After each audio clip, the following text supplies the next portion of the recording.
Hello, hi, Heidi Ho, and welcome to Cast That Movie, a podcast where two dumb shits in the middle of the country make pretend like they can go and get all Hollywood all of a sudden with no experience and no resume.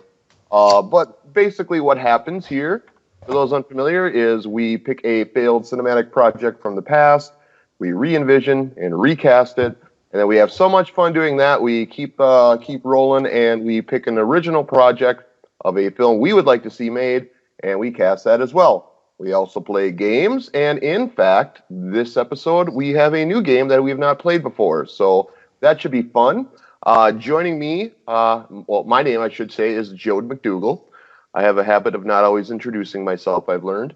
And I am joined, as always, by the Hall to my Oats, Tom Van Horten. Hello, Tom. Hello, Joad. How we doing, buddy? Oh, we're hanging in there, buddy. Yeah, it's good, pal. How about you? How are you doing? Better. I'm much better. I have a little bit of a cough, but no, I'm much higher spirits than the last time we recorded, so yeah, good to go. Good deal. All right, so I suppose we should really quickly talk about what we're going to be doing on this episode, which is our 8th episode now. We are going to start when we do our recast with The Adventures of Rocky and Bullwinkle. I'm so upset with you for picking this one, dude. Yeah, it's we've had some very this one was a little bit more difficult, I will say, and we'll get into it more obviously later. But yeah, this one I struggled a bit, and it sounds like you did too. So that's good. We put our work in. And then for the original project, Tom, why don't you tell them what that is? That is going to be the origin story of SNL, which is going to be really interesting. But really, I think in order to make it where you guys are going to understand it, we really picked a lot of the first cast members, but we'll talk about what the origin was and everything of that nature. Mm-hmm. Right, and for those that are not familiar for some reason, SNL, of course, is Saturday Night Live. So yeah, that's where we're going to go. I'd say compared to some of the topic matter that we've gone over in past episodes, I think we're keeping it a little light this go around. Wouldn't you agree? I would agree, and I think we needed that after last episode. Yeah, the Island Dr. Moreau, that was a heavy one. Speaking of that episode, why don't we jump right in here to corrections, something that we seem to always need to do at the start of a fresh episode when looking back at our previous. I will go first this time because I have one that I realized after the fact. The Island of Dr. Moreau, that was 1997, correct? It was 96, 97. I believe. I thought it was 96. Okay. Yeah, it was 96. Okay, I'm pretty sure, and now I'm not so sure, but I think I was saying 1997's The Island of Dr. Moreau over and over again. Okay. And, next episode I might need to correct my correction. I don't know. But yeah, that's all I think I got, unless you can think of anything where I screwed up big time. No, as a matter of fact, I was racking my brain on corrections because I had like 16 pages of notes. Mm-hmm. So I don't think I have corrections this time around, because of how much research I actually did, and I wasn't just going off of like my knowledge at the time and my brain stew that I got going on. Sure, yeah, I mean, it was a fresh story for both of us, and you included. Of course, you do the research on the projects far more than I do. I do very, very little, if any. So, yeah, I mean, I'd say there's more put on your plate, but it sounds like you, despite not feeling well, knocked it out of the park last week, and you got an A. You got an A plus. Sounds well, like. Thank you. It's about time I can have one where I didn't fucking make a mistake. Yeah, it feels good, doesn't it? It took 8 episodes or 7 episodes, but we did it. We're hitting our stride, man. We're hitting our stride. Yeah. Okay, so yeah, that's what we got going on here. Should we tease what we're doing for the game? Because those that do listen know that every episode, except for the retrospective, the game we've played has been is this Where Are They Now, which, it's a lot of fun. I think we can agree we've kind of dug deep and maybe needed a little break from it. Yeah, no, I don't think we tease it. I think we let that stew. People can figure out what the game's going to be when we get there. It's going to be different. It's going to be different. But what I do want to say is we normally do it at the end, but I really want to, if you don't mind, before we get to our first ad, I would just like to tell people where they can find us right off the bat this episode at the end. So you can find us at the joedown.blog. You can find us on SoundCloud, Cast That Movie. You can find us on YouTube, Cast That Movie. And we have a Facebook page. And actually, Joad, you didn't know this, but what I have going on is I have a little ad going on right now, and to see if people want to ask us questions while we're recording. So while we're doing this, I'm also keeping a track on Facebook and seeing who is commenting on our Facebook page right now on questions they want to ask us. Oh, fun. Do we have any questions so far? We do. We have one, and we'll get to it after the ad. All right, fair enough. Well, speaking of which, why don't we get this first ad out of the way, and then we can come back and we can dive headfirst into the adventures of Rocky and Bullwinkle, and I guess fan questions as well. So we're changing it all up today. But we'll be back here in a few.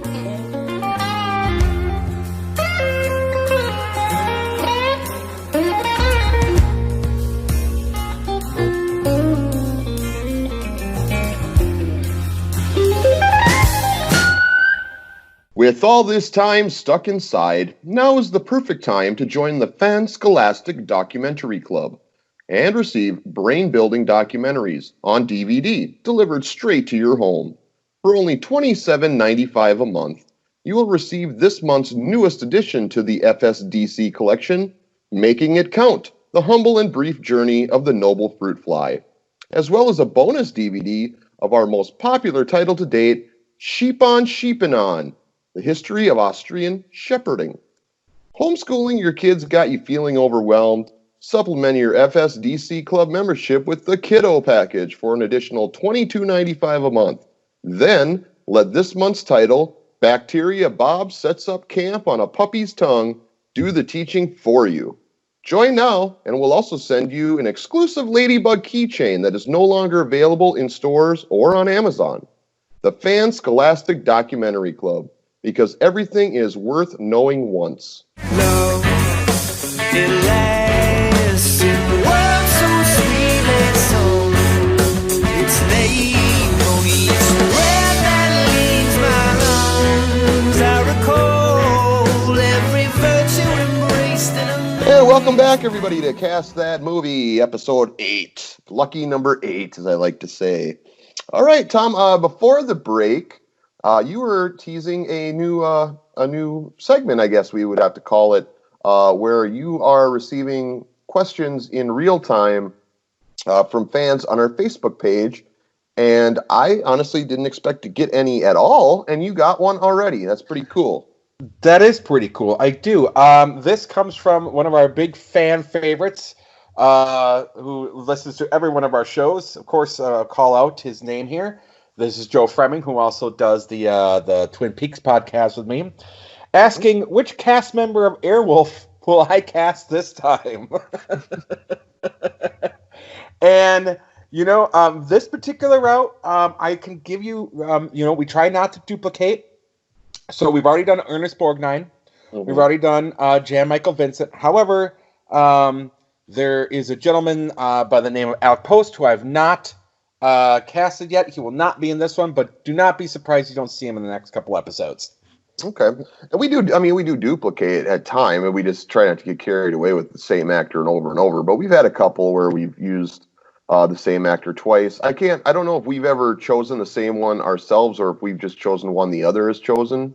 Yeah, I can say we have done that.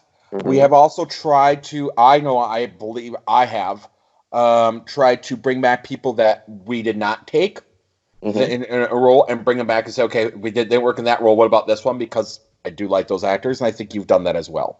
Mm-hmm. Well, and I will say, not to spoil anything, but I can think of a couple offhand that I did take this time that I believe you've chosen in the past. But okay. But yeah, I mean, it's just you pick, go with your gut, I guess, and I have reasons for it. It wasn't just, Tom picked this guy or this girl, and well, I'm going to do it too.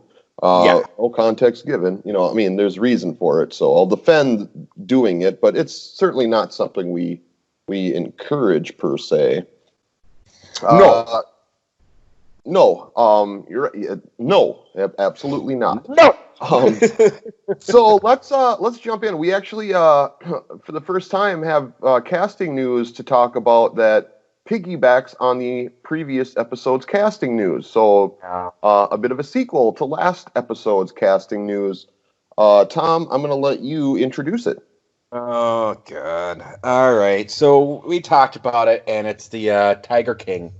Mm-hmm. And last time we talked, they had decided that Kate McKinnon was going to be Carol Baskins. That bitch, Carol Baskins. She fucking did it.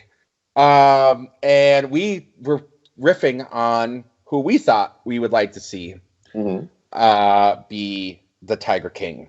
Right. I hate this news, so I'm going to let you do it. We're just going to keep passing it back and forth, so one of us has to eventually. Yep, I'm passing the ball to you, Mark. I am Tommy with soap. Passing the ball to you. Oh, hi. Okay, so good. We had talked about maybe not so much who we wanted. I think we mostly talked about last episode who has been rumored or who what the Twitter sphere is kind of championing. Ed Norton, David Spade, I think Dax Shepard were the big three. Yep. None of them ended up landing the role. Instead, the role went to Nicolas Cage as Joe Exotic. I mean, we've talked in the past about our Nick Cage fatigue a little bit, and how it's just getting to be a little too much, and like do something else once in a while. I don't know. But I mean, even if he's not gonna, I don't understand why. I guess we assume it's Netflix, right? We assume it's Netflix because they have everything. Yeah, they have the documentary, they have the extended episodes. It's assumed that this is going to be a Netflix thing. Yes. Right. For one thing, Nicolas Cage, I don't think is known for very good voice work. He kind of sounds like Nicolas Cage for the most part in all of his films, right? Mm-hmm. Joe Exotic's got a very, very distinct voice, and it's up a little higher than Nicolas Cage's, voice, which is kind of always down here. Even when he's yelling, he doesn't it doesn't raise up octaves on the yell, So I'm curious to know. I mean, I can see them getting there. Cosmetically, looks-wise, I can see them making that work, I guess. Although I think, I don't know, I want to say Nick Cage feels like he's taller than Joe Exotic, but whatever. But yeah, I'd say my biggest concern with this pick, other than just the Nick Cage fatigue that accompanies every time I hear his name now, is the impression he doesn't seem versatile enough for me, or to me, to be able to pull that off. What do you think? All right. I am gonna I'm gonna play devil's advocate here, even though I don't want to. All right. I'm gonna come from it from a different angle. Mm-hmm. Nick Cage has done a lot of movies, okay? And he hasn't always been kind of the joke that he is today. Right? He's been in on the joke for a long time. But I just, I'm going to go through a little bit, because this is going to be a shorter episode, we both believe, and just kind of bring up some movies that he was really good in, okay? And just give me 1 second here. I want to pull it up. Here we go. I personally loved Raising Arizona, right? Okay. I think I think he did great in that. Mm-hmm. You had Vampire's Kiss, where he started to really show off his fucking batshit. You've seen him do things in Leaving Las Vegas, right? He hasn't always, been terrible. Matchstick Men wasn't bad either. So I don't. it really depends. I mean, he was great in Kick-Ass. I actually really enjoyed him as Big Daddy in Kick-Ass. Yeah, well, I agree. So you don't, Joe wasn't a bad movie either. You don't know what Nick Cage you're gonna get, and that's where I think this is really gonna depend. Mm-hmm. Are we going to get fucking Wicker Man? Nick Cage? Are we gonna get the Frozen Ground, Ghost Rider Nick Cage? Or are we going to get, like, I'm seriously in my role Nick Cage? Right. I don't know. So I think this is a really iffy choice. I don't see him as Joe Exotic. So that's going to be tricky for me. I think I'm going to see Nick Cage unless he can really immerse himself in the role. But is this a role he's going to immerse himself in, or is this a cash grab? I don't know. I have a feeling we're just going to get batshit Nick Cage, and it's going to be Nick Cagey cringy. It just feels like this project happened too fast. And it's like, no matter how, obviously we're still living under the reign of Voldemort. Mm-hmm. But even when we, are able to defeat Voldemort, or at least, keep him at bay, it's going to be a while before this, hits production and then, wraps and then gets edited and post-production. Like, there was no reason to rush this at all. Like, the Tiger King thing, I would argue, is already kind of petered out. Like, most people who are going to watch it have watched it, and they kind of had that moment. And now it's like, well, it doesn't matter if you put it out in 6 months or in a year and a half. Honestly, I don't think so. Why this rush to keep it relevant? I think it's because now, from my understanding, it's not a movie. It's an 8-episode series, right? And a limited series, right? It's a limited event series, right? And I think Netflix has really been struggling. The numbers are out there, things of that nature. And now, again, I'm believing now, this is even during the age of Voldemort. You think they're struggling? What else? They're struggling. Because you got Disney, you got the Disney, you got CBS, you got Hulu, you got all these things, and Netflix was king for a long time, but yeah, they've been struggling. So I think this is like Netflix is like, whoa, we caught something here, and we're gonna run with it. Yeah, lightning in a bottle. Lightning in a bottle, and I think they're going, let's just keep this going as fast as possible because this has got everyone's attention right now. I mean, the Trump and his son and everyone were cracking jokes about it with reporters when they should have been taking other things seriously. Right, like Voldemort. Like Voldemort. I mean, that's where we're at this point. Right.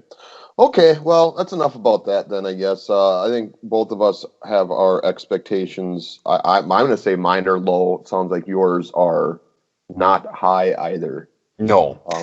I have one other bit of news I wanted to bring up, which is a follow-up. It's not necessarily casting news, but it is something that we talked about in a different movie. Okay. And I believe we talked about in our retrospective with Joe, which was the Tommy Wiseau documentary. Oh, yeah. Well, Tommy Wiseau lost the lawsuit and is ordered to pay $700,000 in damages to the production company and the documentary company for preventing this from coming out. Because of how many years he's been doing all these things and with these frivolous lawsuits. So a Canadian judge where this was all being presided on ruled in favor of the documentary company and ordered that Tommy Wiseau pay $700,000 worth of damages. Are you saying we're finally going to learn where he came from and how he made they already leaked it. If you want to know, I can give you the spoiler.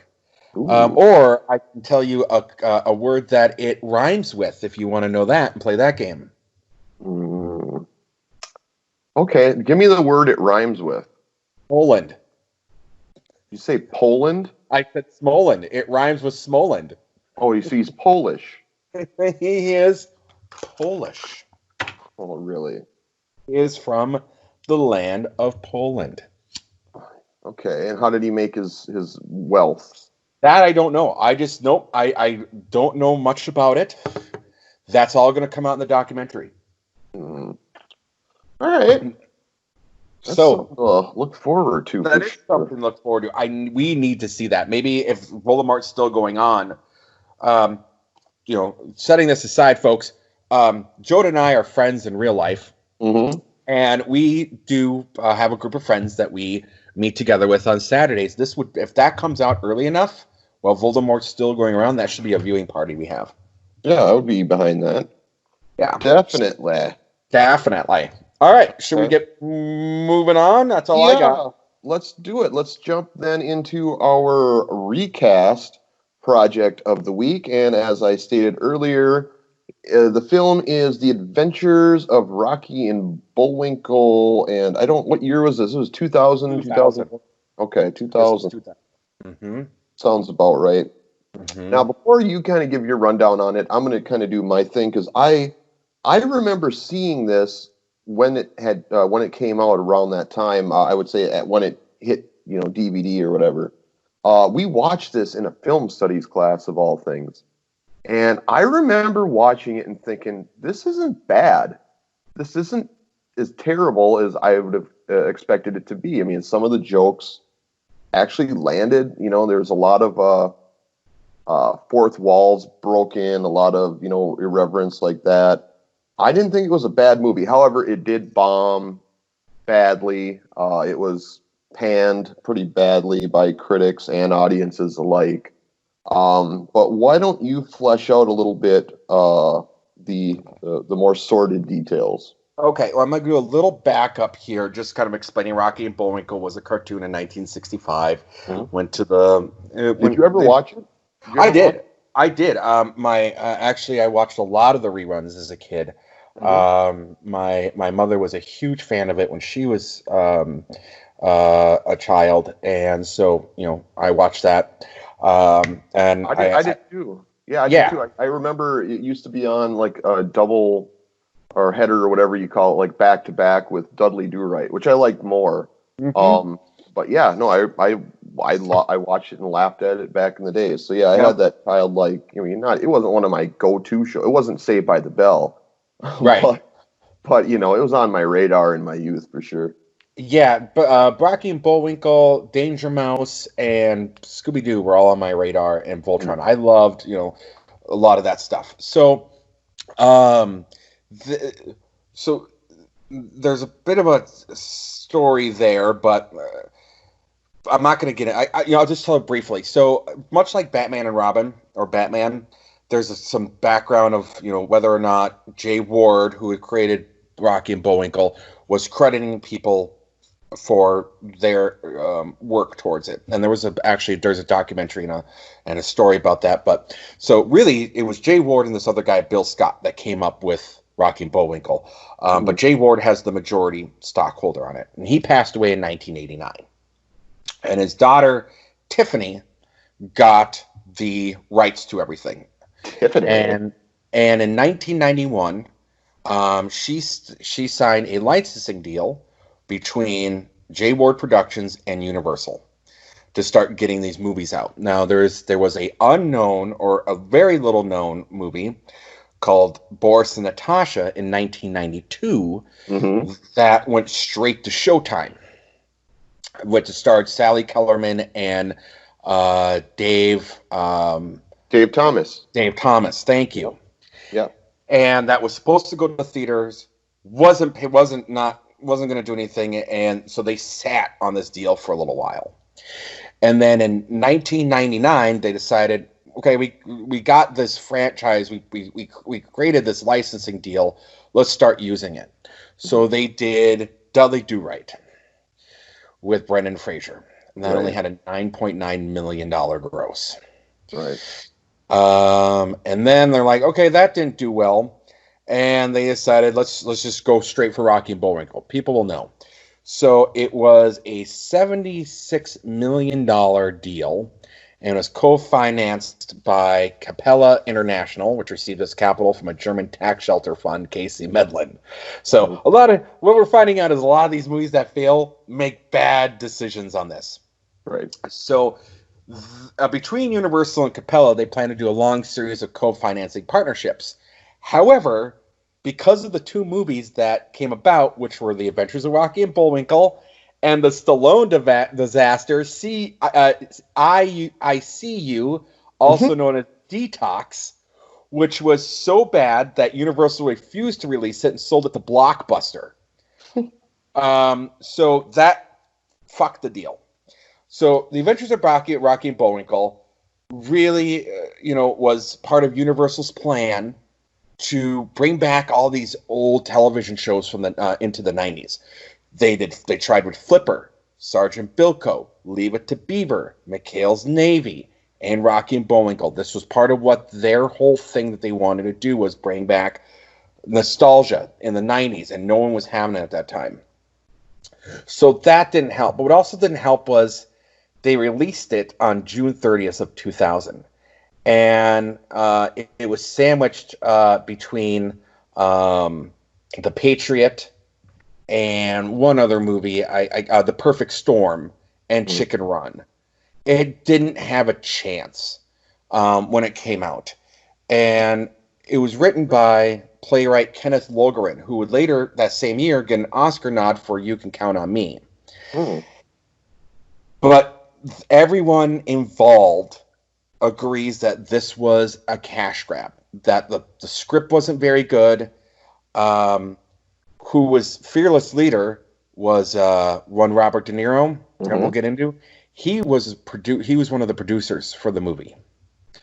He wanted to see this get done because it was a thing of his childhood. But everyone, Jason Alexander later came out and even apologized for the movie. Everyone that was on board, the screenwriter included, basically just said this was a cash grab to get just it out the door and money. And one of the people that were not recasting, I'm going to kind of get into that, was Piper Perabo. Yes, thank you. And she deserved better.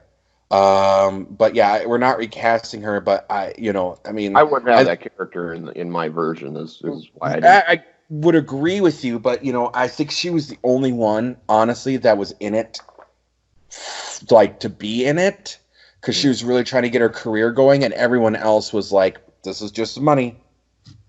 So that's really the story of it. I mean, it was a dud for a $76 million project. The domestic run was only $26 million. And they dumped the movies overseas, essentially, and tried to get what they could off of that. And, and it was also directed by a guy by the name of McAniff, who's only directed two movies. That was Cousin Betty and Rocky and Bullwinkle. And, other than that, he's really known for stage acting, although he was the producer for The Iron Giant, but Rocky and Bullwinkle was like his last chance, and he's like, "You're out." Sure. So yeah, this ruined people's career. Jason Alexander's movie run didn't do. I mean, Rene Russo after this didn't have a whole lot. Piper, she was hurt. So yeah, I mean, this was just bad all around, and almost damn near sunk. Fucking Universal. Yeah, and I still maintain that it's not a terrible movie. I mean, it has its moments, which a lot of, especially in that time, a lot of this type of movie, I'd say kids movies just for shorthand, but there's more to this than that. But it's better than the average, I would say, kids movie. It's like better than Dudley Do-Right or George of the Jungle or the Flintstones. All these movies that the Scooby-Doo, all these movies that they made live action versions of are worse than The Adventures of Rocky and Bullwinkle. It's not a great movie, but I remember I expected to hate it, and I didn't hate it. And when I go in and expect to hate something and I don't, I remember that almost as well as if I go in and I love something. It's the expectations weren't met. Or if I expect to like something and I dislike it, I should say, where your expectations aren't met. It's just the opposite direction of what you're more accustomed to. But in this, I still remember seeing it this many years later. But yes, could have been better. sounds like they had to patchwork a lot of it and rush it, and got a lot of guest stars, a lot of cameos though. Huh? There's tons of cameos in this. John Goodman, Whoopi Goldberg, just to name a few. I mean, huge amount of cameos in this movie. And Billy Crystal was a cameo in it. Let me just pull up a few of it here. Randy Quaid, Paget Brewster, Janine Garofalo, Carl Reiner, Jonathan Winters, David Allen Greer, Keenan and Kale. I mean, this had a lot of Jeffrey Ross. This had this had a lot of people in it. And really what came down to this one was honestly the writing. I mean, the music wasn't bad. I enjoyed it. I mean, it was done by Mark Mothersbaugh, who did was from Devo, and it's done a lot of music. And Yo Gabba Gabba, he did a tons amount of the music for Gabba Gabba. Yeah, I think what really came down to this one was the piss poor writing, and everyone that was involved were just on board, and no one argued it. Like, just, okay, this is just what it is. And, you know, they thought just because it was Rocky and Bullwinkle, that was going to be it. Yep. All right, well then let's talk about what we would do different, shall we? Yes. How would we have saved this if we could travel back in time to, like 1999 is probably when they filmed it. So we could travel back in time to 1999 and all of a sudden be in charge of the Adventures of Rocky and Bullwinkle live action mixed with animation adaptation for the big screen. What would we do different? Why don't we start with you? Who would you put in charge? Who would be your visionary to make this as good as it could possibly be? So there's only been a handful of movies that have done this right, or have done this at all. You had Who Framed Roger Rabbit, you had Cool World, and you had a horror movie called Bad Tunes or Evil Tunes. I've seen all three that I know of. And I would put it in the hands of the person that did it the most successful. My director is going to be Robert Zemeckis. Yeah, from Roger Rabbit. Okay. Yeah. All right. Well, I went a different direction, and my criteria is different. I picked a set of directors. And, you know, I don't know. Now that I think about it, it might be a failing formula based on my logic, but let me just talk it out and see if I can make sense of it. So I picked the Farrelly brothers. The reason why I did, they were obviously really a hot commodity at that time. This would be post Dumb and Dumber. I believe something about Mary, I think, was already released. So they were kind of on the top of the comedy map. But one thing that they did later that is kind of the reason why I picked this is they did an adaptation or a big film treatment of the Three Stooges, which also didn't do well. So that's where I'm like hesitant, like, wow, my logic, you know, I mean, we want this to be a success, right? But I thought was very underrated for what it was. So that was my reasoning in picking them. You know, I'm not gonna lie, I don't love my choice, so I'll probably end up giving it to you. But that's that. I went with them. I couldn't think of anything better. Okay, when we get to the end here, I'm gonna ask this question now for you to think about and answer when we get to our things, because this was an issue I had with the movie, which was the villains were made to be real and not cartoons for most of it, and Rocky and Bullwinkle were left as cartoons. I would like to know what your direction with that would have been. As you think about this, because that's something I want to discuss when we get into our picks. All right. Who would you pick as your Rocky? Okay. I can already tell you, I don't need to think about it. I casted it based on the villains being live action. And I don't think the setup of it was bad. I just think the execution didn't land as much as it needed to. So I don't know that I would have changed the gimmick of the movie. So I went with a similar gimmick. I didn't really change anything around. Like I said, I'm willing to drop characters. I think excessive cameos get annoying, so I wouldn't go with that. But certainly better writing, make it funnier. That's where Farrelly Brothers would come in handy. But I did for my Rocky. I'll say this up right away. For both my Rocky and my Bullwinkle, I went with tried and true, proven voice actors. Okay. That could find a similar voice of that. I'd be confident they could duplicate it or get close enough. Because I don't know if you know this, but the voice of Rocky in The Adventures of Rocky and Bullwinkle is the same lady that did it back in the 50s. I did know that. Yes. Okay. Which I think I think the Rocky in the movie just sounds so tired, and why wouldn't she be? She's like 90 at the time. Mm-hmm. So I say fresh blood to that, and I would say bring in Nancy Cartwright, the voice of Bart Simpson. Bart Simpson. Okay. I did something that I broke one of our rules. I left her. I left Rocky as June Foray because I felt that it was true to the original. And that I didn't mind her as Rocky. I just think the script was uninspiring. And I think had she had better lines, better things to work with, I think she would have been fine. And normally we have to recast, but I'm not going to take someone who was the original away from someone and replace them if they're available. I mean, I get the point then, that's, I win.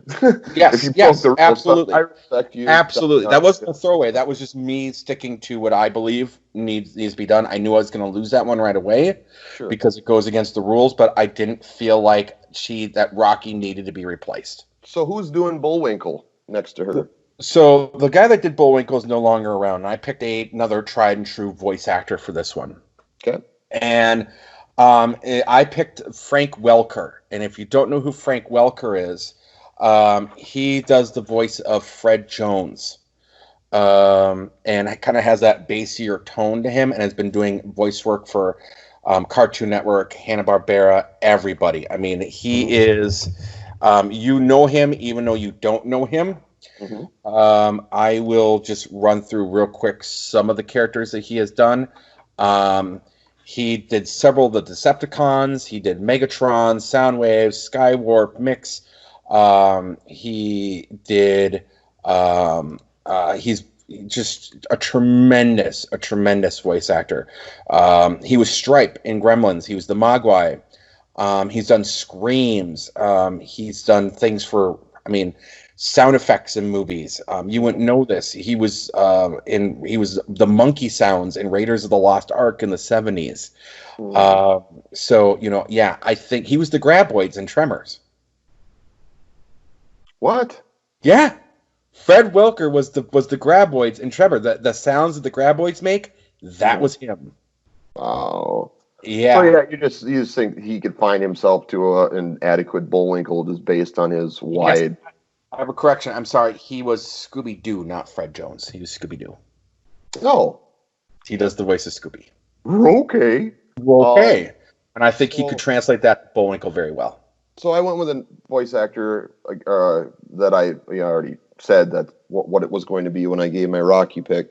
And I kept it in the Simpsons family. I went with Dan Castellaneta, the voice of Homer Simpson, and about 5 million other characters on the show. Mm-hmm. Just again, I can totally I have 100% faith he'd find himself to doing an adequate Bullwinkle. Yeah. So I got to really ask you a quick question. At any point when you were casting this, I think we both had good picks for Bullwinkle, guys that could get there. Did you ever once consider Dave Coulier? No. No? Didn't even cross your mind. Didn't even cross my mind that would be Dave Coulier. You know what? He can be wrapped up in a fucking Alanis Morris song for the rest of his life for all I give a fuck about that guy. I'm not a Dave Coulier fan. No, I get it. But he can do a mean Bullwinkle. That's kind of his shtick on the show. So I'm just surprised that you didn't even consider him. But no, did you? I considered him. I obviously didn't rest on him, but I thought, and I'm like, I don't. I think, All right. Yeah, I don't know. I couldn't pull the trigger on the Coulier. I done it on the Stamos. The Coulier was a bridge too far for me. I can get that. All right. So who's your fearless leader then? Sure. So for my fearless leader, I wanted somebody. First off, with my roster of villains, I wanted to keep it very accurate to the height differential in the cartoon. And in the cartoon, Natasha is by far the tallest. Is by far the tallest. Boris is by far the shortest, and Fearless Leader is actually right in there in between. Now, in De Niro and Rene Russo, I think, are probably right around the same height, so you didn't get that differential in that version. So I went with a shorter actor, not a super short actor, but he's, I believe, 5'8", so not very tall either. But he's also a guy that can do a bajillion impressions. I think he could nail a Russian accent. He's good with makeup, getting him to look like, I think, any kind of role you need him to look like. So I went with Mike Myers. Okay. All right.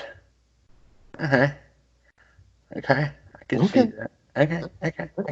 How about you? Okay. Worst Joe Pesci impression. Worst Joe Pesci ever. I debated because I wanted to get people that I still was going back and forth even before we were doing this. Is like, are they going to be live action or are they going to be cartoons? And I still don't know. But I wanted to pick people, at least if I was going to keep them as actors, I wanted to then bring in the actors that could do the voices and things like that. Fearless Leader is an older guy. And I wanted to keep it that way. I wanted to have an older actor to do it. And I went with Gene Hackman. Okay. All right, well then, what about Natasha? Who's your Natasha? I went with. I'm not proud of this pick, but looking at how weird Natasha was in the cartoons and everything like that, I went with Helena Bonham Carter. Okay. And what'd you do for Natasha? For Natasha, I wanted tall actress. I mean, not like, abnormally tall, but a taller actress, definitely taller than Mike Myers and my Boris. So I went with somebody that I'm a huge fan of. I went with Allison Janney. At that point, she was on The West Wing. She played C.J. Craig. Oh, yes. Okay, yes. Then did Juno and a million other movies after. A million other things after. One, yeah. So yeah, just a big fan of hers. So, and she fits the bill, and I think I could see her doing a Russian accent. I think she could pull it off. And then she can be very funny. So, that's added bonus. For my Boris, then, I went super short. Okay.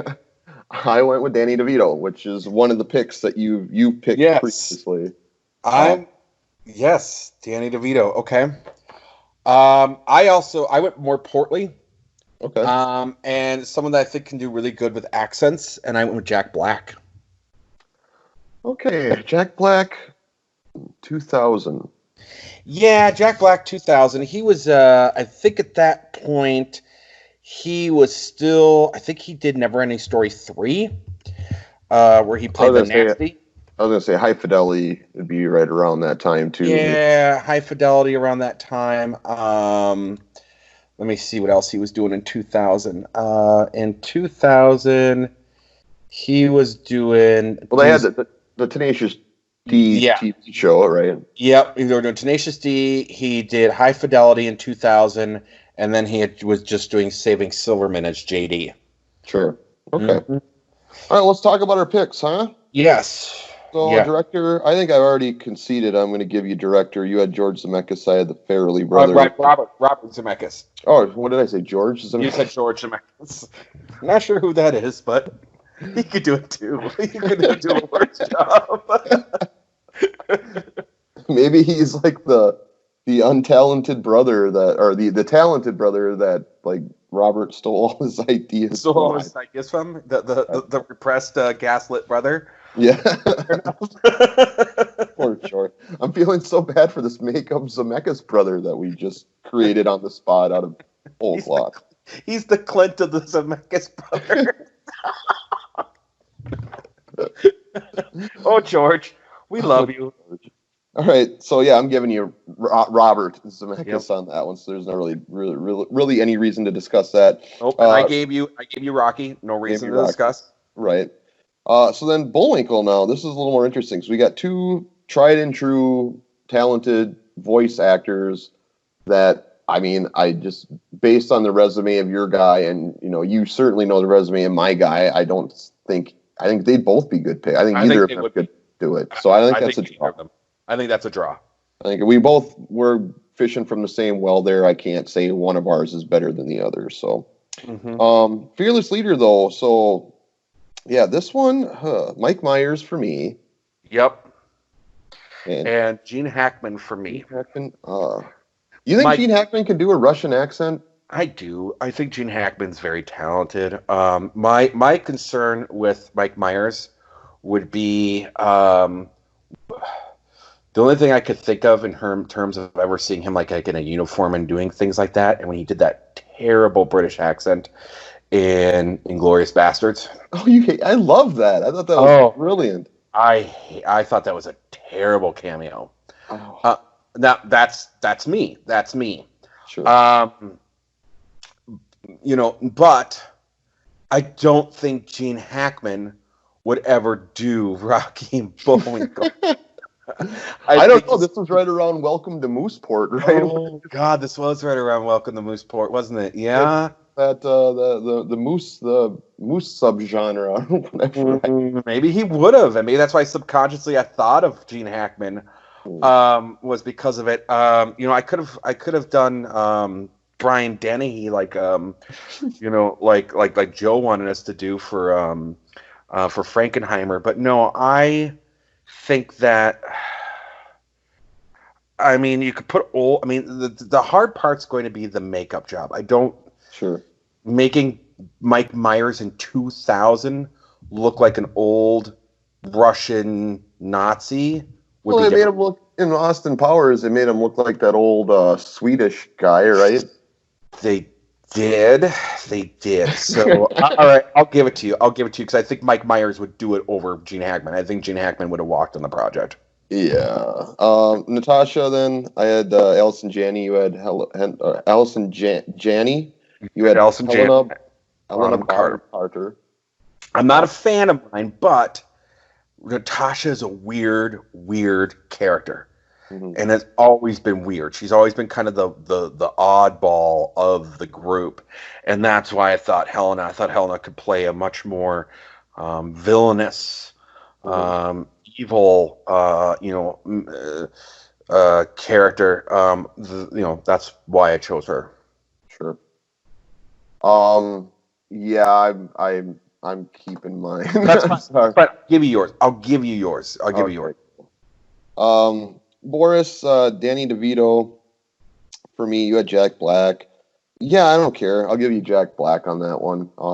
We already picked Vito for Mario. He's already had a win. I don't think either of us have played the Jack Black card yet. So, no, Jack Black could do a great Boris, honestly.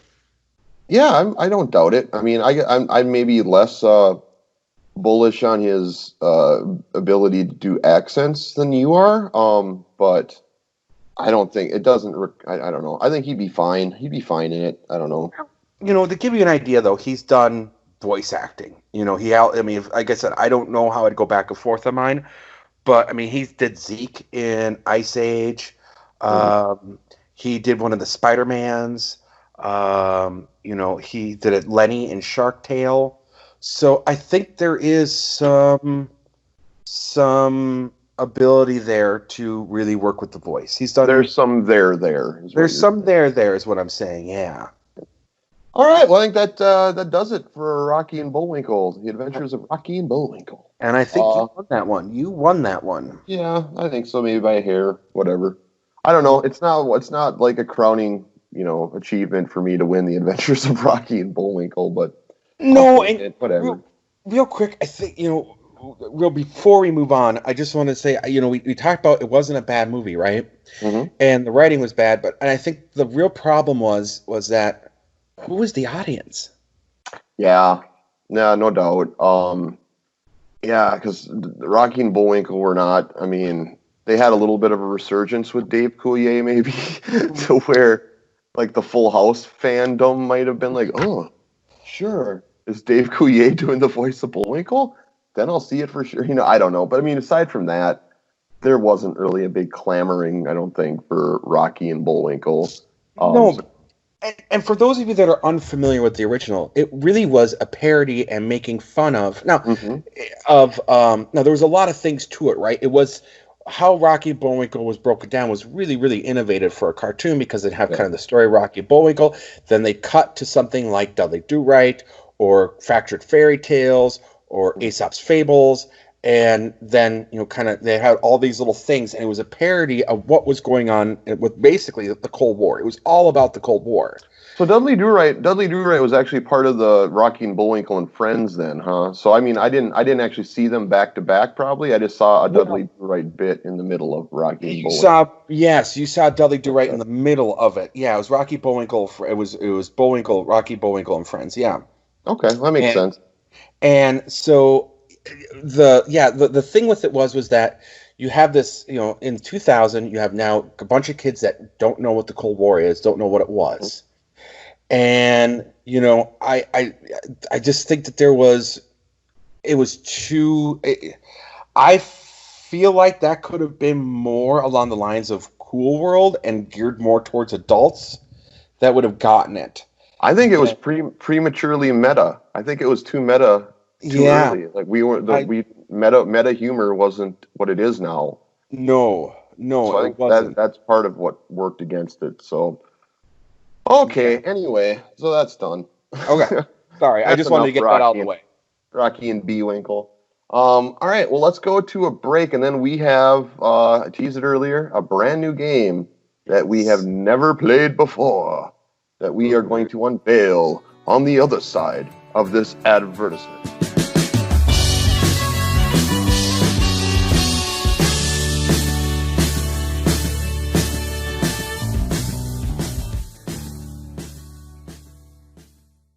Have you ever tried to eat healthy, but it's like, whatever, it's too hard? Can't even do it. And then you're at the grocery place and all the vegetables are like there, and you don't know where to start? Then suddenly you're buying Hot Pockets instead somehow? Just stop.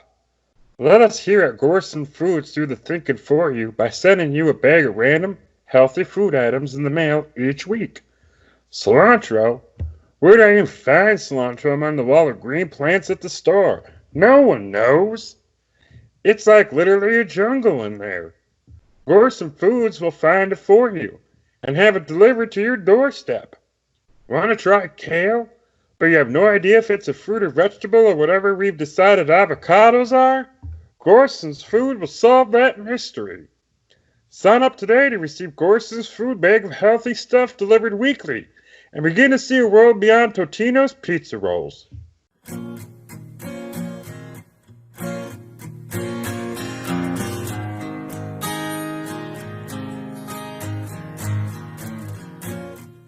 Welcome back to Cast That Movie, and we are over the hump and about to start the back half of our episode, and we have a brand new game to unveil. So again, what we've been doing. So what we've been doing is Is This Where Are They Now? And that's been fun. But this time we're going to shake it up and introduce a new game. And it's a very, very, very basic concept. The game is called Top 3.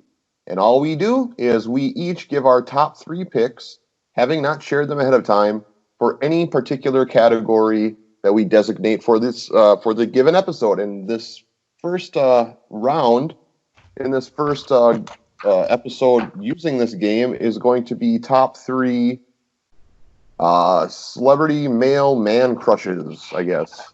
Yeah, good thing I'm not wearing pants for these games. This is so funny. Right. Now, man crushes, that runs the gamut. Some people it's literally, I want to have sex with this actor. Some people I just want to hang out with them. They seem like a cool dude. And some people are just like, I just like to see everything that they're in because, I don't know, something about them. Kind of like David Duchovny with Gary Shandling. There was just something about him. Something about him. So you want to start, or should I start on our third top man crush? Oh, I'll let you start on your third. Oh, okay. Well, this will be no surprise to anybody, but I'm a huge fan of this actor. He's a weird-looking guy, kind of, and definitely got an off-kilter performance type a lot of times. There's a simmering intensity there that's, for me, very intoxicating and makes me want to watch his work. I went with the incomparable Michael Shannon for my number 3. That is no shock to me. Absolutely. Absolutely. I know you love him. My third one kind of snuck in recently. And I have to respect fresh meat. Oh, he's so fresh meat. You know me, I love all things nerd. And the fact that this guy is good looking and is a nerd, like, just shot him up for me. And it's Henry Cavill, the Witcher himself. Henry Cavill, you mean? Henry Cavill. Yes. Henry Cavill. Sorry, he's Harry. He is Harry, but that's That's another story. Yeah, he's a total nerd, and yet he's awesome. And I was really enthralled with his. I'm a big Witcher fan. I've read the books. I've played the video games well before the Netflix series came out. And he did the same thing, and I just think he did it so faithfully. So yeah, that's my third man crush. If I'm not mistaken, too, I believe he grew up. He was overweight when he was young. He was. Yeah, he really put himself in the shape. Yeah. Yeah. Okay. All right. Those are 2 hot dudes. Let's move on. My number 2 choice for man crushes is. Shares a lot of similar characteristics with Michael Shannon. Sorry, the little burp stuck there. With Michael Shannon, this is why you're not supposed to drink when doing a podcast, right? Right. I drink that all the time during our podcast and coffee. So yeah, fuck them. Fuck them. I'll just get to it. I mean, everything I said for Michael Shannon can be said for my number 2 pick, and that is Viggo Mortensen. He was on my short list. As he should be. I love him. Yeah. But there's someone else that, for me, my number 2, I don't know why. There's something about this guy. I don't know why I love you, but I do. I can't quit you. But if he's in a movie, or if I find he's in a movie, I'm going to seek it out. And whenever I watch him, I just get enthralled. I believe he's the character. I think he's a tremendous actor. Michael Fashbender. Yeah, definitely. That jawline just goes on for days. Am I right? There's something, Chris. Like there's a magnetism to the dude. Yeah. He's got a big wiener too. If you ever seen the movie Shame. I've seen everything of him, so he does. The guy's hung like a horse. Yeah, good old Michael Fassbender. Yeah, all right, too bad my hemorrhoid surgery. I can't take it anymore. Oh well, it is what it is. Dare to dream. Yeah. So my number 1 pick, is arguably the best looking person on the planet. I could make a case for him. He is, I think, flawless. Like in his looks. He's also somebody I've become a very big fan of in his work. Didn't start out so much that way, but the looks are always there. But now the talent has come around to catch up with the looks, and he is the total package. My number 1 man crush is Chris Evans. I think mine will be no surprise. No, to you. I can guess. I'll let you introduce him. Yeah. But I know who it is, yes. You know who teased it in the past. Yeah, you've teased this in the past. I am a heterosexual male. But this guy, I would fuck in a heartbeat. Go ahead. Is it Benedict Cumberbatch? Benedict Cumberbatch. I would make him my submissive bottom bitch in a heartbeat, dude. The dude is just got everything to me. He is just brilliant. He is. I can't think of a bad fucking role, minus the fact he can't say penguin. And if you haven't looked that up yet since the last time we talked about it, you really need to do that because it is fucking great. I watched him on interviews with Graham Norton and other things. He just seems like a genuinely nice dude, and he is just a powerhouse actor. I guess him and Martin Freeman didn't get along at all when they made Sherlock. No, I think that was but more on Martin Freeman, right? Like he's kind of more of a douchey guy. that's the impression I get. Mm-hmm. I do. I think Martin Freeman, some of that snark that comes through is part of his personality. Whereas, like with Doctor Strange, by far was my favorite of the Marvel movies, and I solely put that on Benedict Cumberbatch playing that so faithfully to the comic. I felt. Yeah. All right. Well, solid choices all around. Those are 6 very, very handsome, talented, because we appreciate them not just for their bodies but for their talent as well. Men. So that was fun. I think we'll continue that and maybe do another top 3 next episode, or maybe an entirely new game. I guess you just have to tune in and find out. And I think if we do the top 3, we gotta do things like that, where it's got to be top 3 and then something awkward like that or unusual. Oh yeah, we're not going to do like top 3, action stars or of the 80s, something lame. Yep. All right, let's move on then to our original dream project and the casting thereof.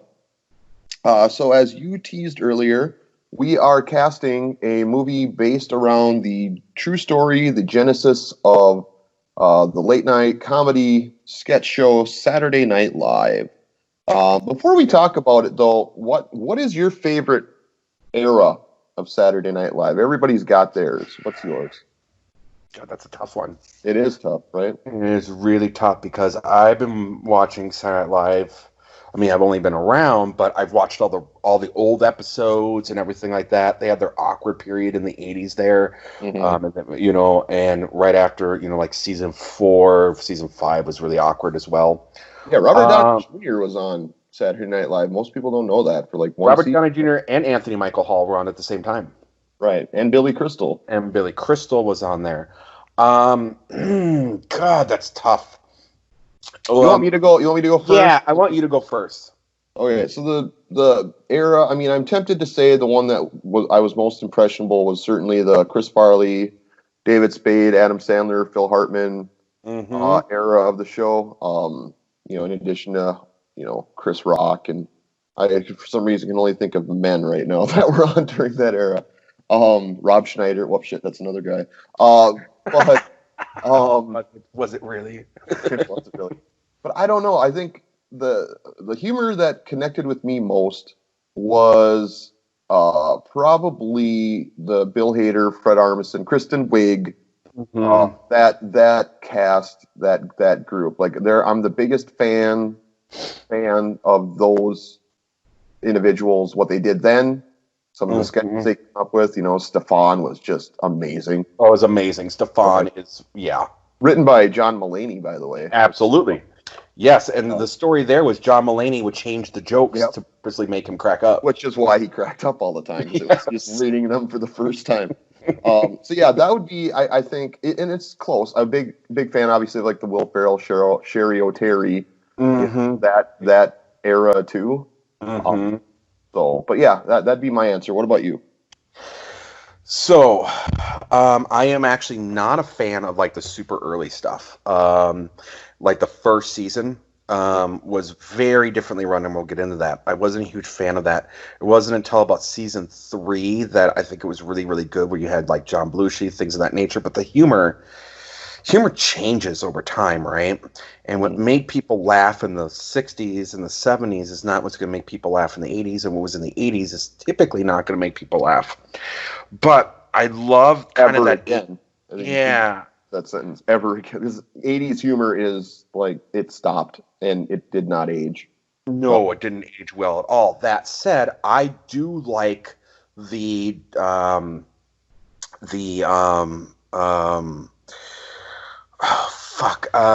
Phil Hartman, the Jan, was it Jan Curtin?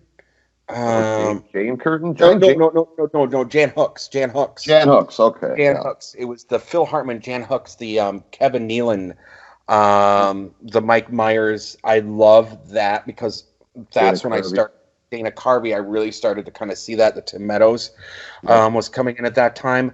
But I have to agree with you that the Fred Armisen, the Bill Hader, the Christian Wiig era was genius. Yeah, it was so was so good. Now, I think because Saturday Night Live does kind of two things. They do sketches and then they do like the commercials.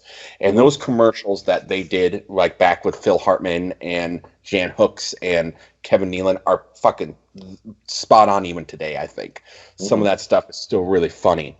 I don't feel like the commercials were as good, but the sketch comedy was better.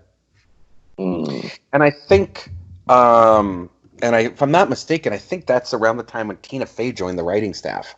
Yeah, who was on the writing staff as well, and I think she is a tremendous comedic writer. Agreed. Yeah. Well, why don't you tell us quickly then, or take your time, either or. Tell us kind of the backstory to the beginning of SNL, and then just involving more so the characters that we're going to be casting here today.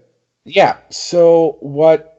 Okay. So as I teased in the last podcast, I said Johnny Carson plus Second City TV plus National Lampoon's Radio Hour equals Saturday Night Live.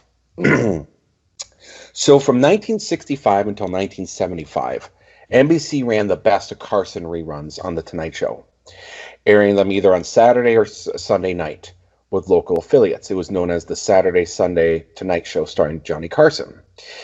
And in 1974, Johnny Carson announced he wanted to take weekends. He wanted the weekend shows pulled so they could be saved and be played during weeknights so he could take more time off. Because he's starting to kind of get a little tired out and wanting to do things. So rather than having them play that night, he wanted them off the weekends to play during the week. So you could have like a Wednesday off or a Thursday off. Okay. Well, NBC president at the time, Herbert Schlosser, approached his vice president of late night programming, Dick Ebersol, and asked him to create a show to fill the Saturday night time slot. And that the suggestion of Paramount Pictures executive Brian Diller, they were told, talk to Lorne Michaels. Over the next 3 weeks, Ebersol and Michaels developed the latter idea for a variety show, which high-concept comedy sketches, political satire, and musical performances. By 1974, he assembled a talented cast, okay? But what people don't know is that there also was a show called Saturday Night Live on ABC. It was called Saturday Night Live with Howard Cosell. And they wanted to use that name, but they couldn't. And then the Howard Cosell show got canceled, and there was a couple actors on there, including Bill and Brian Murray and Christopher Guest. They were known as the primetime players on that show. And the other part of this was there was something called National Lampoon's Radio Hour that was being played. And it was a studio. It was recorded in a studio specifically built in the National Lampoon's offices, and it was co-written by Bob Hoban and Nate Herman. And what's that? You there? Were you talking to me? Oh, I'm sorry. I thought I heard you. Sorry. My apologies. Nope. My apologies.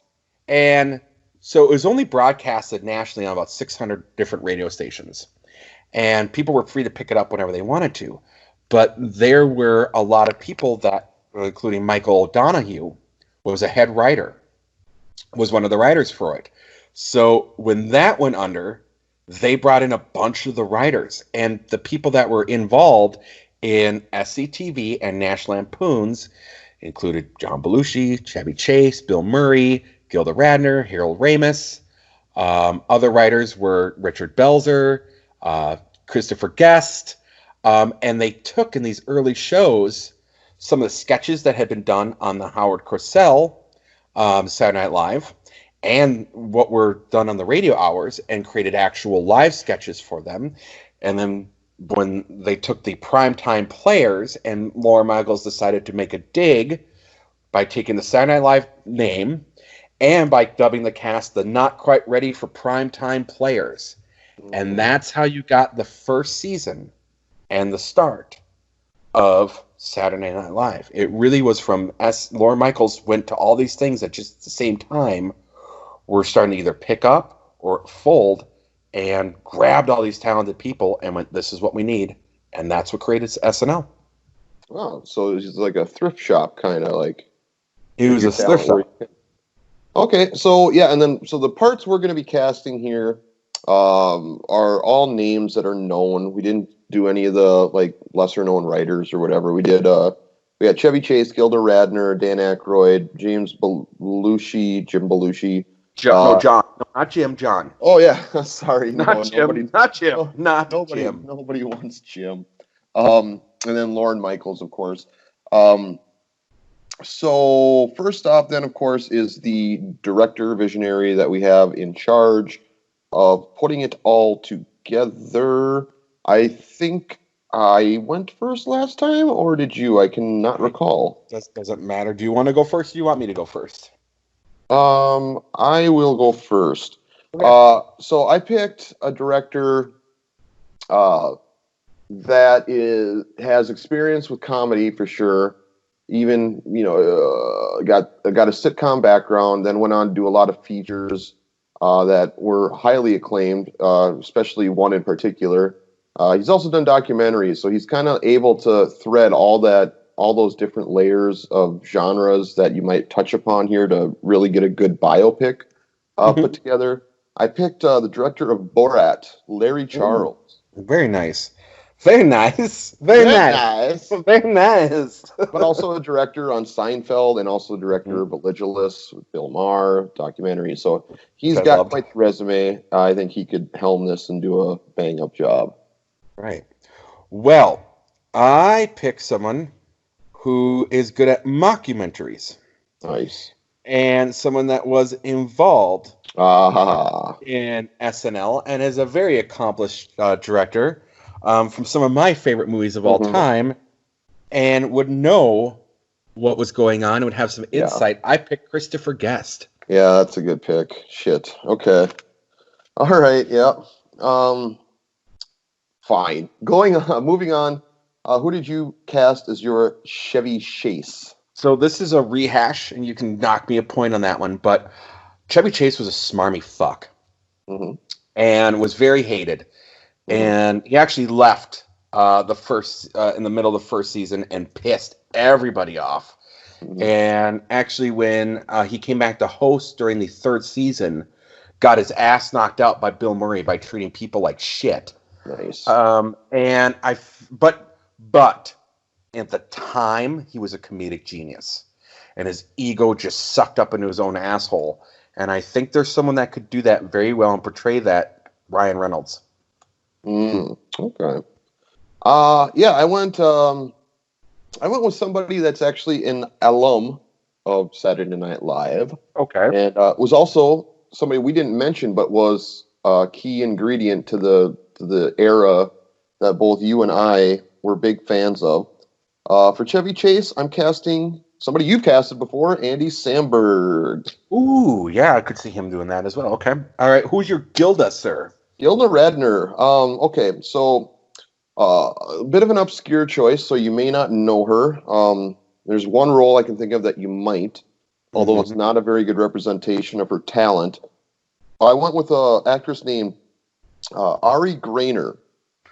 Now where I know her best from is in a Showtime series called I'm Dying Up Here. She was it was a big cast to that, but she was one of the leads, you could say, where she played a stand-up comedian, and was excellent and very, very funny. The place I can think of you might be best to place her from is she played Lisa in The Disaster Artist.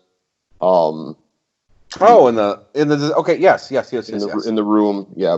Again, not a great representation of her talent, but that was just kind of a crap role anyway. But anyway, she is who I would pick for Gilda Radner. She's super funny.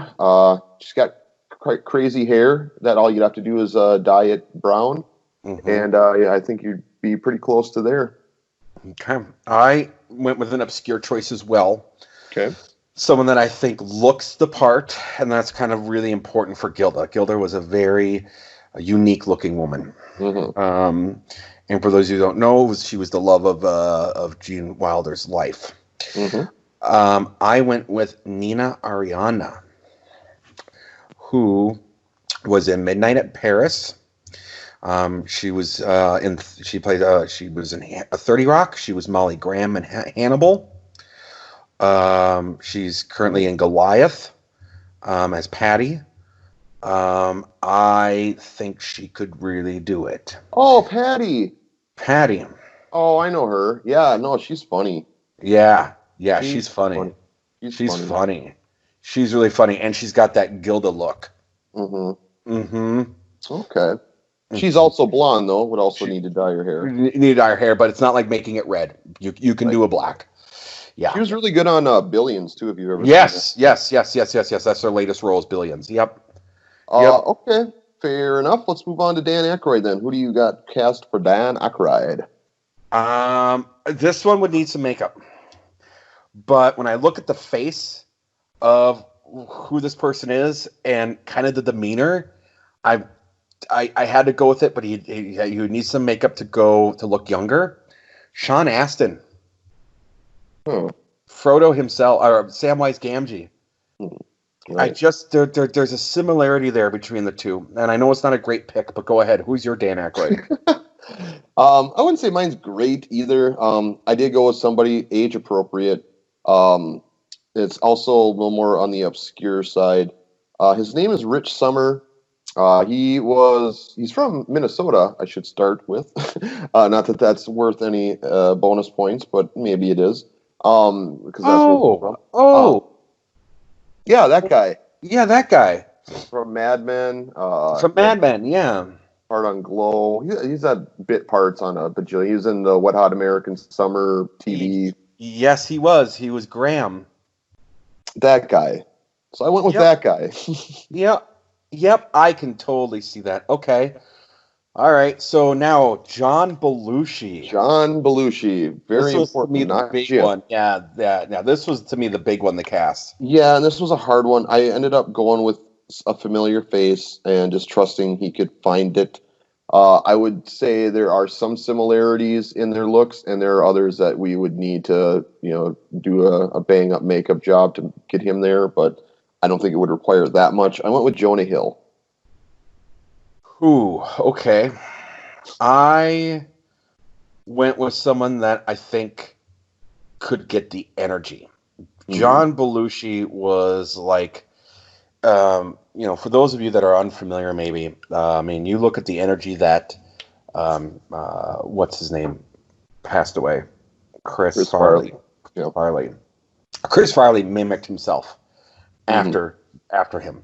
A heavier set guy that was just larger than life. Yeah.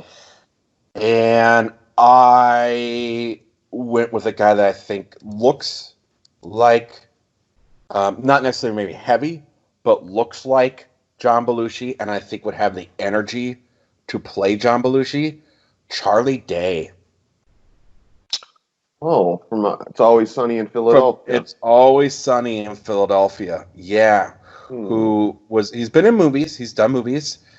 He was in Horrible Bosses. He was in Fist Fights. He was in Pacific Rim. Okay. Yes. Okay. Fair enough. Let's round it out then. Who is your Lorne Michaels? You're not going to like my Lorne Michaels, but God, I think he could do it. Jesse Eisenberg. Yeah, okay. I went, for my Lorne Michaels, I went back to the SNL well. Okay. Because I think this kind of movie, you're going to need to get Lorne Michaels involved. If not, as a producer, just get his say-so. Meaning you'd have that resource to dig to current cast and past cast without them worried about, tripping over Lorne's whatever. Anyway, I went with Beck Bennett, current cast member of SNL. Who he may have even done like a Lorne Michaels impression at some point. He's been on there quite a few years, and he's kind of got a similar look to a young Lorne Michaels. Just looking at the pictures. Sure. And he obviously would have plenty of firsthand experience. Like Johnny Depp studying Hunter S. Thompson. Yep. Yeah, you got that first world experience being around Lorne Michaels to get all his little ticks and foibles. So that's who I went with, Beck Bennett. All right, let's discuss our picks. Let's do. All right. Yeah, I mean, I'm obviously going to give you the director. I mean, Christopher Guest, yeah, I like my pick, but I like that pick better. That's a trump card more or less in my book. So you played it, enjoy it. You played Thank it you, well. sir. Thank you, sir. All right. Yeah, I'm sorry. I love Christopher Guest. I know you do too, and I think just the fact that he was there in the beginning would be huge. Correct. So then, yeah, for Chevy Chase, I picked good old Andy Samby. Yep, Andy who I like. And who'd you pick again? I picked Ryan Reynolds. Ryan Reynolds, yeah. I question it. Because as much as I love Andy Samberg, he's more goofy. And where I think Ryan Reynolds would have more of that real snark. I don't know. What do you think? Well, I mean, Chevy Chase could be goofy too in his early SNL career. The whole Gerald Ford thing, where all he did was fall down. Didn't look a thing like Gerald Ford, but just kept falling on all over the place. I guess I'm looking at this more from mine would be more like a backstage type of thing. Oh, versus sure. Trying to get the sketches. I want to get more what the personalities were, and I feel like Andy Samberg would be like, "Oh, I'm goofy, silly, I'm likable." Or Ryan Reynolds would be like, "I can make you hate me." Yeah, no, I get it. I'll give you that one. Yeah, I'll give you Ryan Reynolds there. I think I don't know, maybe a little bit too old, but yeah, we can work around that. Yeah. All right, so for Gilda Radner. Yep. So we both had more obscure picks. I'd say very similar picks too. We went a very similar Weldon way. Similar. Oh, God, I hate to do it, but I'm going to give you this one too because I didn't even think of her, and I can't remember what her name is offhand. Nina Ariana. Yeah, Nina. I'll give you Nina. Nina's good. Nina's perfect. Good. I'm not even going to argue the Dan Aykroyd one. I'm going to give you Rich Summer because I didn't even think of him, and that's a brilliant choice. Yeah, thank you. Yes. Belushi now. Yeah, this one's a little bit. So yeah, I got Jonah Hill. Yeah, and I got John. Here's my problem with Jonah. I like Jonah. I love Jonah. We're talking about SNL. One of my favorite sketches is when he hosts and he plays the little Jewish kid that goes to Benihana. And he's always like, "Hey, I'm 6. Come on!" But that's as much energy as you get out of Jonah Hill. I would debate that. Okay, I would debate. Yeah, I will because I would say, have you seen The Wolf of Wall Street? I have seen The Wolf of Wall Street. Yeah, all right. It was pretty high octane, energetic when doing those mountains of cocaine. Yeah, that's true. I don't know. I just think Charlie Moore could tap into John. John Here's my worry with Charlie though is that, and given neither of them really sound like John Belushi, like John Belushi, so you got that already against I guess both picks. So I'm not even going to use that against you because I guess Jonah Hill doesn't really sound anything like him either. So I'll give you that one by a nose. I'll give you Charlie Day. I will, yeah. And I will give a negative in there. You're going to give it to me by a nose. He would have to put on a fat suit.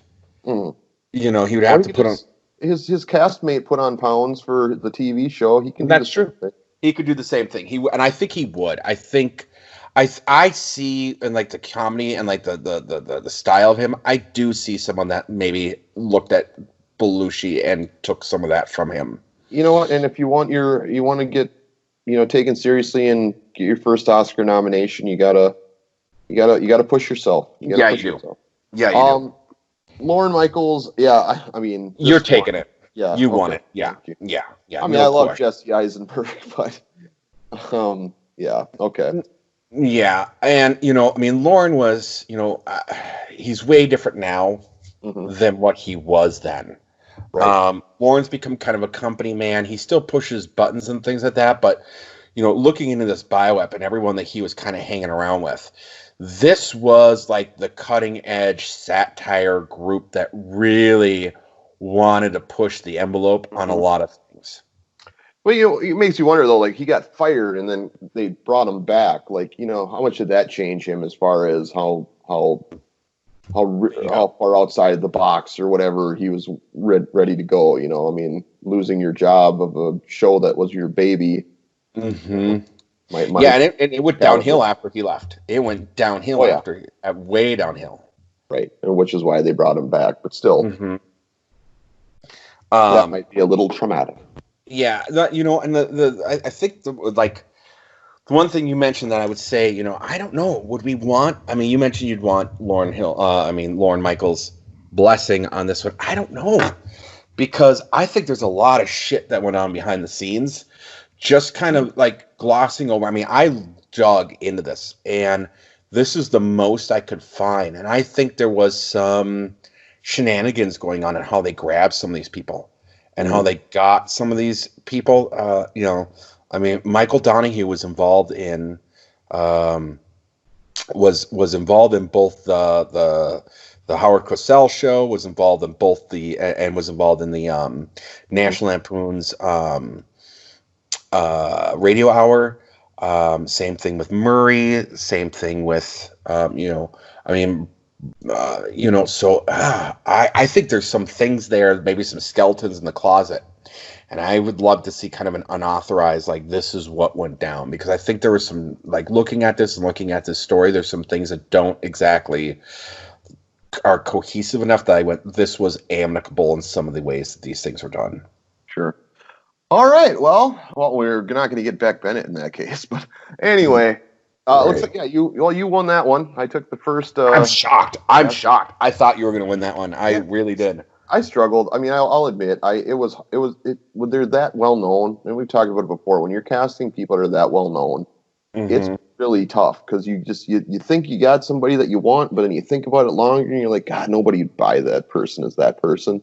So yeah, those are always the tougher ones, when they're a little more obscure.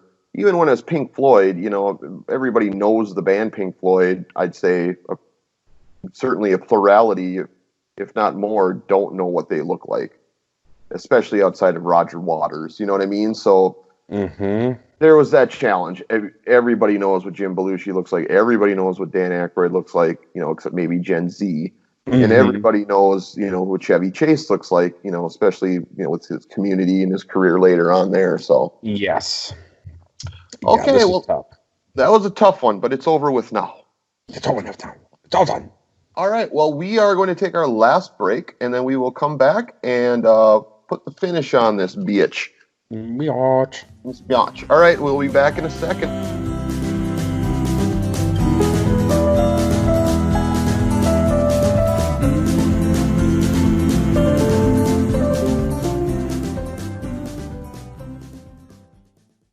Hey, Joad. Yes, Tom. I'm trying my damnedest to own this libtard snowflake on Facebook, but he keeps coming at me with facts and sources and science and links, and I got nothing to reply back with. No problem, Tom. Let me pull up this new software I purchased called the Jingoism Generator. The Jingoism Generator? What the fuck is that? It's a program I downloaded off the Fox News website that gives me a random retort at the click of a button to any libtard attack. Whoa, how many retorts does it currently have? Good question, Tom. The Jingoism Generator currently features 412 retorts that will definitely hurt your libtard snowflake Facebook friends' feelings. I love hurting their feelings. Who doesn't? All right, you use this one, okay? Type, "You can't fix stupid." Okay. And enter. Okay. But Joe, that doesn't make any sense. I'm clearly the stupid one in this exchange. Yeah, you are. That's what makes it so brilliant. Oh, I get it. He just responded with an eye roll emoji. Give me something else, Joe. All right, let me look. Generate. Okay, type, "Don't get all butthurt, snowflake. You don't want to live here, then leave America right now." And then add laughing, crying emoji. Actually, add 5 laughing, crying emojis. Give me 1 second.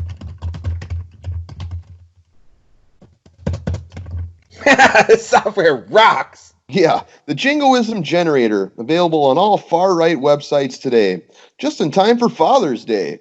You don't have to be right, because the bigger asshole always wins the argument. Don't give me your reasons to stay. I won't be listening, babe. All right, welcome back to Cast That Movie, and it is about time to say goodbye. For this episode. This seems to have gone so quickly. Did it not seem to go so quickly? This is a quick episode. This is a quick episode. Feels a little quick. A little bit quick. I'll have a victory smoke. A little bit quick. Okay, but it was a good one. It was fun. It was more lighthearted, and that was by design. We've been dealing with some heavier topic matter, and we didn't want to do that this time. And mission accomplished. So really quickly before we go, we're going to tell you guys about what we have planned for the next installment of Cast That Movie. And I will start. I am going to tell everybody what our recast is for the next episode. And we decided literally minutes ago to recast, I want to say 1997, 98, the Arnold Schwarzenegger Christmas vehicle, Jingle All the Way. Oh, God. Also starring Sinbad. Yeah, this was actually going to correct you already, sir. It was 1996. Oh, wow. It was way out. That was a bad movie. That was a bad year for movies. That was so bad. So that was going to be a fun one to re-envision and hopefully turn into a holiday classic, since it definitely is not now. Tom, why don't you go ahead and then tell everybody what is the original dream project that we're going to be casting next episode? Yes, this is something I wanted to do for a couple episodes now, and we're just going to get to it. It is the Theranos story, the story of Elizabeth Holmes. And for those of you that aren't familiar with it, I'm not going to spoil much other than this is fucking bananas. It is crazy how it tells the story of how a dropout in college became the first female billionaire CEO worth $9 billion, and how today she is worth nothing. Bananas. Bananas. Okay. So yeah, that's some very different projects for sure. So some variety to the next episode, and then we'll obviously play a game. Not sure yet what that's going to be, but again, you got to tune in next episode, and you can find out firsthand. But I think I am good for this episode. Tom, do you have anything you wanted to add before we say la vie? Feliz Navidad. No, I got nothing. All right. It's Christmas in May. All right. We will Fuck be back. Voldemort. Yeah, fucking Voldemort. Fucking we will Voldemort. be back when we are back. And in the meantime, like, subscribe, share, talk to people. Word of mouth helps. Force people to listen. Tie them to a chair and put earbuds in their ears. And whatever it takes. We need listeners. We need you guys to help us out. Tom, I'll let you have the last word. Last word. I got nothing, bro. Perfect. All right. Lovely. See ya. Bye.